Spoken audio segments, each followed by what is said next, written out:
Hello and welcome back to another Warlords of Draenor lore video. This time we are going to be talking about Blackhand, and Blackhand was the first war chief of the Horde, and all in all, quite a dangerous fellow. So let's go through the lore of the character. Now, before rising to power, he was in the Scythegore Arm, and the Scythegore Arm were a group of raiders. They were essentially outriders. They were very badass, essentially, and very dangerous. They led a lot of raids against the Draenei. So through this, he gained a lot of respect and honor. He was a great warrior, he killed a lot of foes, and conducted himself in general in, I suppose, the ideals of a lot of the more power-focused orcs. And from his position of respect and honor, he was able to become the leader of the Blackrock clan of orcs. So from what I can gather about the Blackrock clan, they were definitely the most powerful orc clan, and one of their talents was that they were excellent smiths. They were very good at creating armor and weapons for war. Their home region is Gul'dan, which is essentially, it's rather like Druidtar, but it definitely has a lot of like steam vents and things like that, and they were able to harness the energy of these steam vents to run their war machine. One of the interesting things about these guys is that there's about Thrall's mother. She was really not born that strong, and Blackhand, one of the things that he's quoted as saying is that in his clan, any child like that would be killed for weakness. So that definitely gives you a bit of a taste of what he's like. So, as the leader of the Blackrock clan, well, he was renowned in Draenor being both a ruthless leader and a cunning tactician. He had a large ego and a lust of power. This would essentially be his downfall. Gul'dan was able to see this, recognize it, and he manipulated him into making Blackhand think that he was a part of Gul'dan's scheme. Not just a follower, but an equal in the scheme. This, of course, was not true. To Gul'dan, he was just a tool and nothing more. Although Blackhand did think it was a chance of power and glory, because at the end of the day, he's an honor-based orc, and they like their glory. Blackhand became a member of the Shadow Council, and really, while he was there, he probably sat in their meetings, he didn't really hold much weight.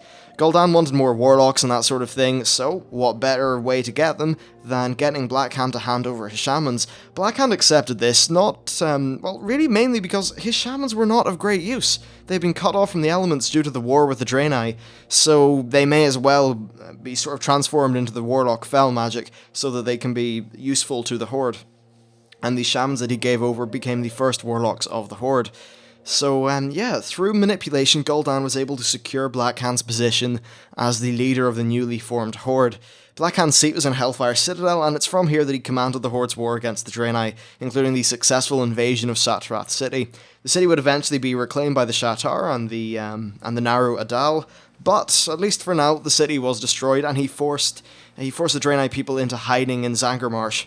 Later on, he led the Horde through the Dark Portal, and so things they weren't really going too bad for the Horde in the fight, and right on the eve of the attack in Stormwind, well, Gul'dan really wanted to find an artifact called the Tomb of Sagaris, which is where the Avatar of Sagaris was buried. It was in the sea, and in order to find out where this was, what Gul'dan did was he was finding out via your man, Medivh.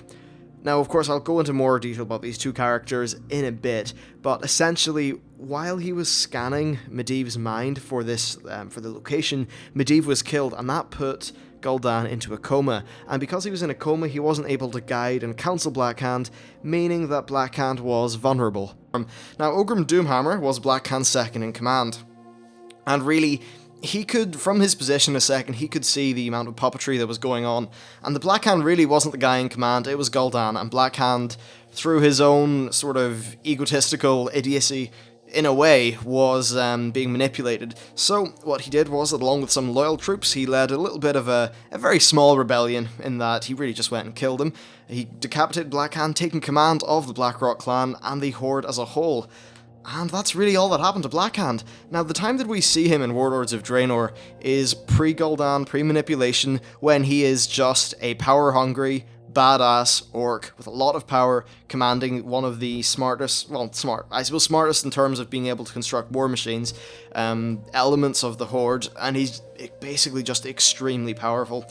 Now, while Blackhand was ultimately a pawn, he was a very successful warrior and tactician, and his name, well, his, title was the Destroyer, so he was Blackhand the Destroyer. I have no idea what his first name was. I couldn't really find it anywhere in the internet, which was a little bit strange. Now, I'll just end this video with a quote from the Warlords of Draenor site. This is what Blizzard themselves have to say about them. About him, a power-hungry and tactically brilliant weapons master, Blackhand has both the ambition to rule and the cruelty to maintain his hold on the conquered. Under his leadership, the bold orcs of the Blackrock clan arm an entire world with the strength of steel. Blackrock slaves labour whip crack to whip crack on frightful siege engines, weapons that will inevitably be turned against the slaves' family, neighbours, and friends. Ooh. That was fun, and there you go, Blackhand. I'm sure we'll kill him at some point. Thanks for watching, and I'll see you next time.